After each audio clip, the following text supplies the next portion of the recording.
Мен учурдан пайдаланып айтып кетейин.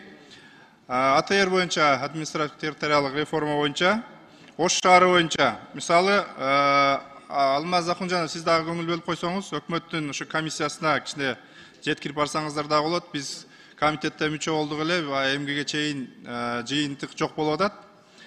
Мына Ош шаары боюнча, айтсам ушу АТР боюнча, Кара Суу районунун эле 5 айыл өкмөтүнүн айылдары Ош шаарына аралашып кеткен. Бир четтеринде турбайт, иштерине кирип кеткен баягы. 4 тарабынан шаар курчап турган айылдар бар да, 5 айыл өкмөт Кара Суу районунку. Азыр бул жерде ар айыл өкмөттүн кеңештеринен эле чечимдерди алып областка жиберип атышат да. Биринчи Ош шаарын чоңойтуу боюнча ишти алып барышыбыз керек. Кайсы айылдар Ош шаарына кирип кетет? Ошол боюнча мен айтып кетейин дедим эле мына. Анан кийин Ош шаары менен Ош областарынын айылдары дагы аралашып кеткен. Илгери мисалы Папан айыл өкмөтүн алайын. Папан айыл аймагында 2 райондун айылдары бар. Новораван районунун, Нокат районунун. Себеби илгери элге жайыт керек болуп, МТФ дегендер болчу эле, чоң чарбалар. Ошолордун жайыттары деп туруп, ушул бир убакта ошол жерлерди бөлүп берген да. Анан бир айылдар пайда болуп кеткен ошол жерлерге. Ошон үчүн бир өрөөн кылып, границаларын белгилеп, бул өтө чоң маселе. Ушул нерсени сиз дагы көңүлүңүзгө алып, мына Ош шаары менен Ош областын өтө кылдат карабасак, ал жерде талаш маселелер өтө көп жаралчудай болуп турат. Мисалы, ошол эле Папан айыл өкмөтүндө Кара Суу районунун 5 айыл өкмөтүнүн жерлери бар. Булар дагы ошентип берилип калган. Жайыт деп бир көчө менен эле кетесиң, бир дарыяны бойлоп кетесиң.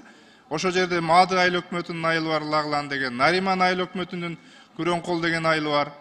Нар жакта 2 райондун айылдары бар. Бул нерсени ушу менен област менен Ош шаарын бириктирип карашыбыз керек. Керек болсо ошол жергиликтүү бир мандаттан шайланган депутаттар менен чогуу карабасак, бул жерде последствиясы жаман болуп кетиши да мүмкүн. Билесиздер, элде кичине талаш бар, өзүнүн айылынын атын сактап калгысы келет.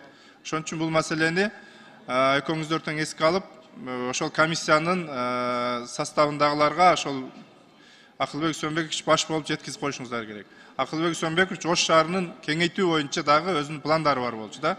Ага карабай эле бул АТР боюнча азыр биз угуп атабыз. 2 айыл өкмөт, мисалы 20 айыл өкмөт болсо 10 кылгыла, 15 болсо 7 кылгыла деп коюп эле кетип атсыңар. Мисалы Кара Суу районунда 17 субъект болсо, ар биринде 30-40 миң, 50 миңге чейин эл бар да.